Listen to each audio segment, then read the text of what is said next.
Jitendra, so. Jitendra, that big red Spanish man you're watching. You're Espanol. You're Espanol.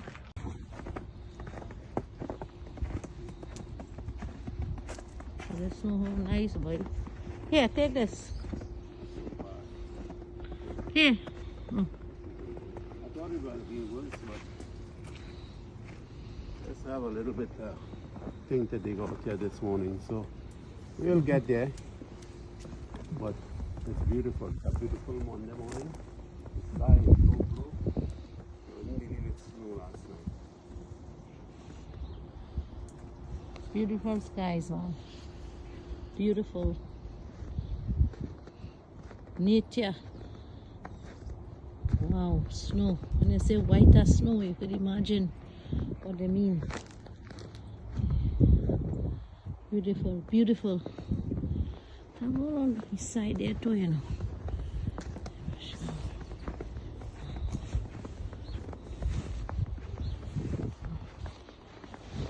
Put on my scarf. Everything covered up, but it's beautiful. Whoa, look at this cover in here. Look how beautiful. Whoa, so gorgeous. Look at the plants, trees. That's our vehicle. They're covered on with snow. This one didn't cover, but this one cover our vehicle cover. Guys, Tony drinking it's a little coffee short one. in the snow, boy.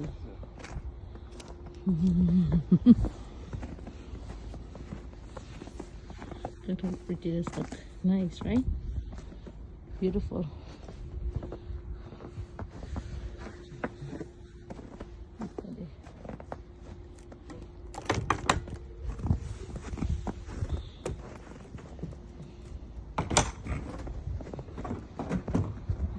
Tree. Boats. Train vehicle cover a little bit, not much. Only boats.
Shanta and Tony, Mona, Bernadine, Patricia. I'm making this little video just for you people who are in the cold.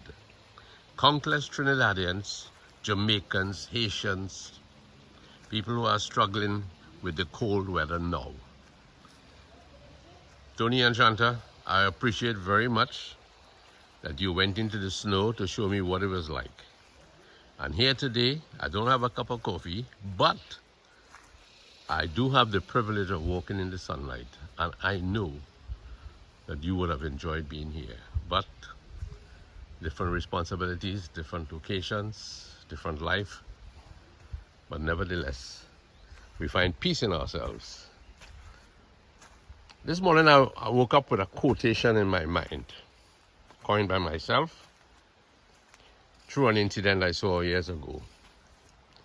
And I could repeat it at this point. I hope I get it right. I got it written down, and sometimes you just get it wrong. But anyway, heroes and heroines are not only to be found in the fiercest foreground of the battle, but also in the silent background of human endeavor. I think the thing that prompted me to come up with that quotation, I remember watching a horse race in the United States once, and a top jockey was riding, and there was a period in the race where they were all huddled against the rail, maybe 5 or 8 or 10 of them, horses galloping, and the top jockey on the outside realized that the young jockey next to him, his foot had slipped out of the stirrup, and he quietly bent over the top jockey, held the boy's heel, and placed it back into the stirrup. Of course, it must have cost him the race, but the lesson is we have to take time to help others. I'm here at the riverside because of a request. Not that I particularly want to get into the water, but again, it's about reaching out to help others. That to me is the essence of life, when we reach out and we help others. So my friends, I have been thinking about that. People who have reached out and have been helped over the years, not only me, not only my family, but in different ways, others who have been helped. You might have had a neighbor of your own that you reached out to help, and that's wonderful. That neighbor might have helped you, so there's a sense of gratitude.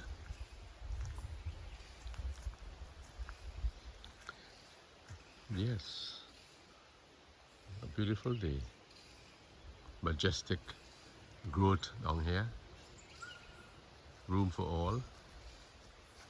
Wow, room for all.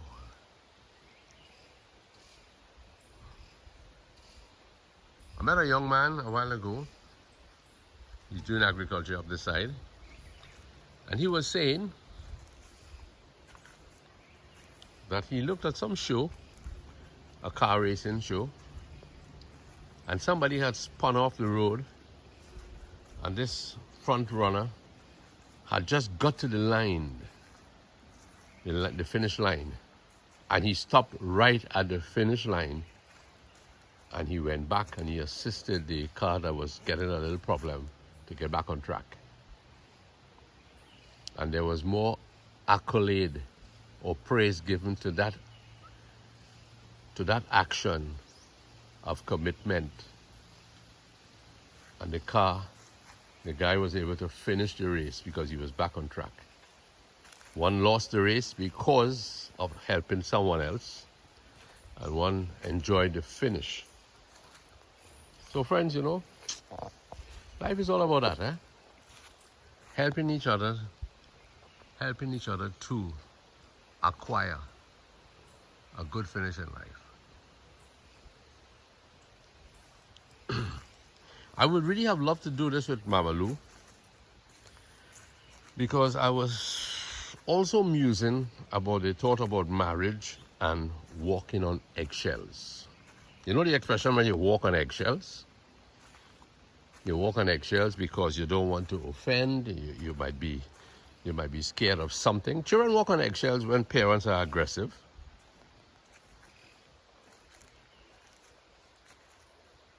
Children walk on eggshells. Wives walk on eggshells when husbands are aggressive. Students walk on eggshells when the old days teachers used to pull out the guava whip and you were afraid to answer. Even though you might have had the right answer, you were still scared. And life is about walking on eggshells, unfortunately, unnecessarily. But let's take the marriage.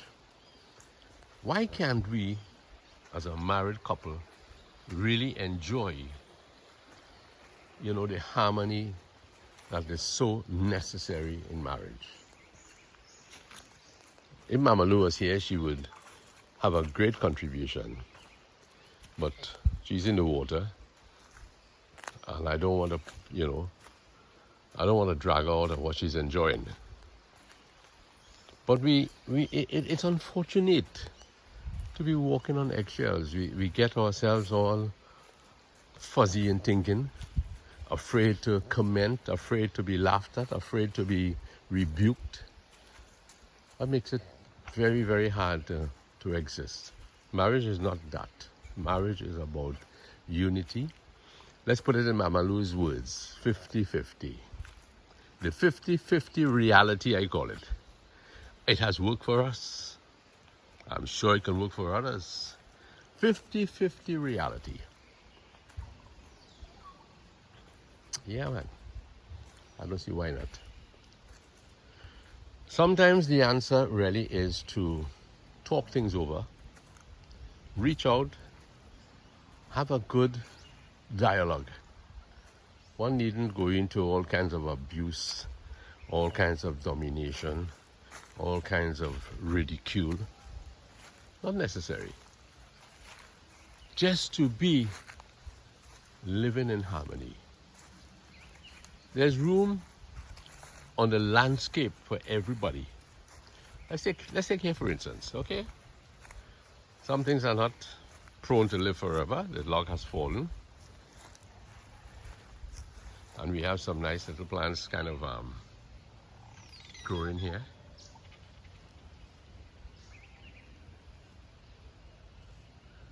Yeah, enjoying the sunlight. Tony and Shanta, sunlight for you guys.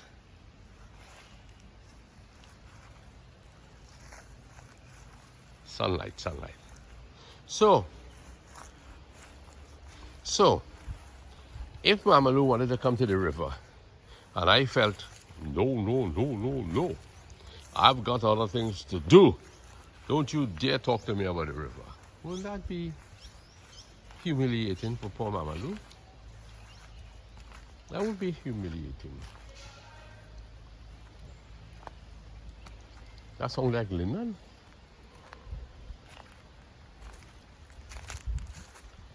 So we don't want to walk on eggshells. We don't want to be employed. And we are afraid of our supervisor. We are afraid of the people we work with. And therefore we get around to forming little cliques that are not healthy.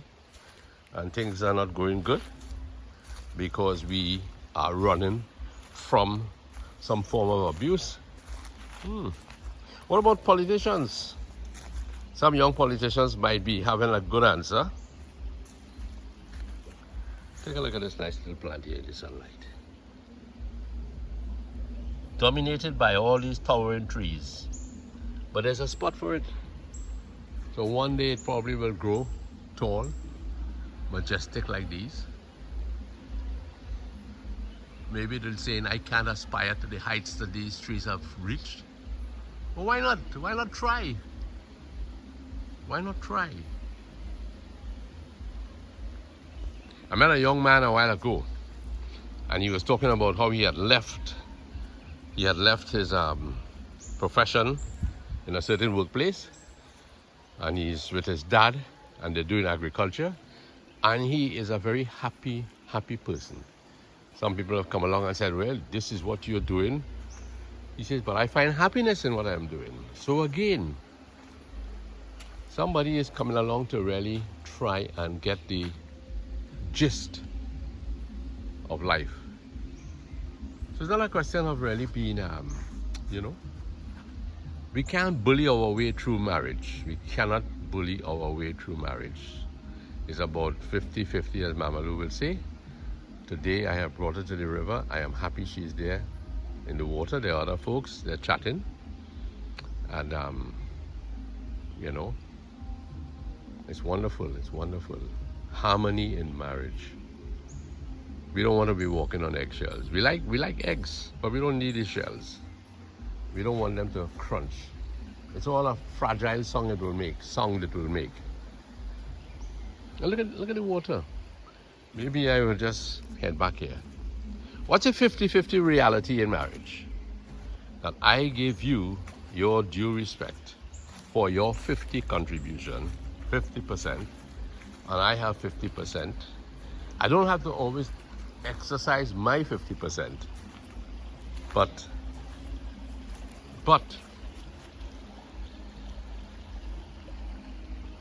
isn't it beautiful, folks? Tony and Shanta, I began with you. I think I'll close with you. I hope you're having good days. I hope you're having good days. I know you're there battling with the cold. Others are battling with the cold. Allergies will be on the way, but nevertheless, life is like that. I grew up in Cora, and we came off into the river, and it's beautiful to be here. So folks, once again, thank you very much. I will go up walking with my camera. I don't know how far I'll reach because I see a crowd up there. If they would like to be taped, fine. If not, I just pass them by. So hang on as I give you once more a little look at the landscape.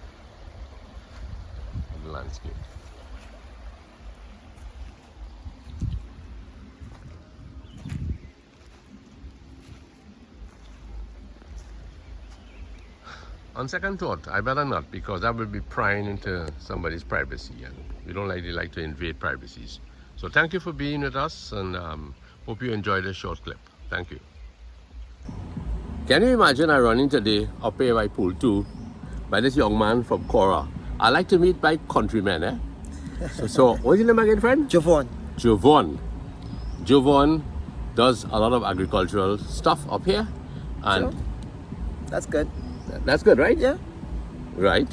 And you could look for him, In Tunapuna market, right? in the retail, In you the know, has pawpaw, pumpkin, produce like them things, farmer stuff.